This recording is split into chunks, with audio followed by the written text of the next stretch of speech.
Hello, इस question में क्या दिया गया है? हमें तीन लाइनें दी गई हैं L1, L2, L3 जो कि इंटरसेक्ट कर रही हैं at point A, B and C पे। तो यानी कि तीनों लाइनें कुछ ऐसे इंटरसेक्ट कर रही होंगी A, B एंड C पे। ठीक है, तो ये इंटरसेक्ट कर रही हैं जिन लाइनों की इक्वेशंस हमको दी गई हैं।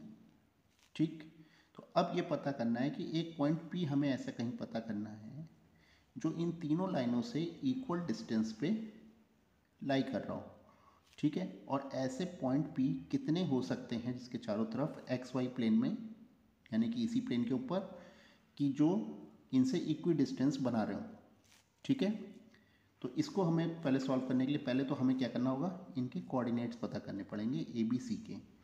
तो जो इनके इंटरसेक्शन पॉइंट होंगे, तो पहले हम क्या करें, L1 and L2 intersection point पता कर लें। इंटरसेक्शन पॉइंट पता करने के लिए क्या करना पड़ेगा, इन दोनों इक्वेशंस को हमें सॉल्व करना पड़ेगा। तो इंटरसेक्शन पॉइंट पता करने के लिए हमने दो लीनियर इक्वेशन लिख ली, y is equal to 3 and x plus 3y is equal to 4। अब इस लाइन को हमने सॉल्व करा तो हमें y की वैल्यू क्या मिल जाएगी, 5/7 एंड x की वैल्यू हमें मिल जाएगी 13/7। ठीक है, अब इसी तरह अगर हम सॉल्व कर लें L2 एंड L3 को, इनका इंटरसेक्शन पॉइंट पता कर लें, तो इनका इंटरसेक्शन पॉइंट हमें मिल जाएगा। अगर हम इन इक्वेशन को सॉल्व करें, x plus 3y is equal to 4 and 3x minus y is equal to 2। अगर हम इसको सॉल्व करेंगे तो हमें y की वैल्यू मिल जाएगी 1 एंड x की वैल्यू 1।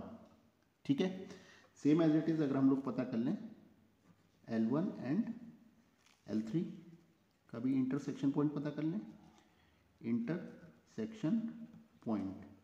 ठीक है, तो इन दोनों इक्वेशन को भी सॉल्व कर लें, 2x minus y is equal to 3 and 3x minus y is equal to 2। इन दोनों इक्वेशन को सॉल्व करा तो हमें x की वैल्यू मिल गई -1 एंड y मिल गई -5। तो ये इंटरसेक्शन पॉइंट हमने इसलिए पता कर लिए कि ताकि हमें ये पता चले कि कोई ये कोलिनियर तो नहीं है, ये ट्रायंगल ही बना रहे हैं।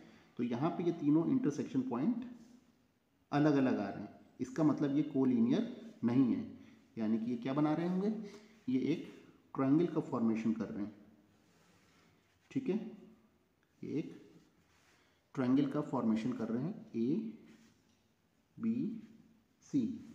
अब हमें एक पॉइंट पता करना है जो इनसे इक्वल डिस्टेंस पे हो। तो जाहिर सी बात है कि इनके इक्वल डिस्टेंस देखने के लिए हमें क्या करना पड़ेगा, इन तीनों लाइनों को टेंजेंट बनाना पड़ेगा। यानी कि एक सर्किल अगर हम ड्रॉ कर दें तो जो उसकी रेडियस होगी वो इन तीनों पॉइंट से इक्वल डिस्टेंस बना रही होगी। तो एक पॉइंट हमें मिल जाएगा P1। ठीक है, अब एक्स वाई पे और देखते हैं जो इन तीनों लाइनों से इक्वल डिस्टेंस बना रहा हो।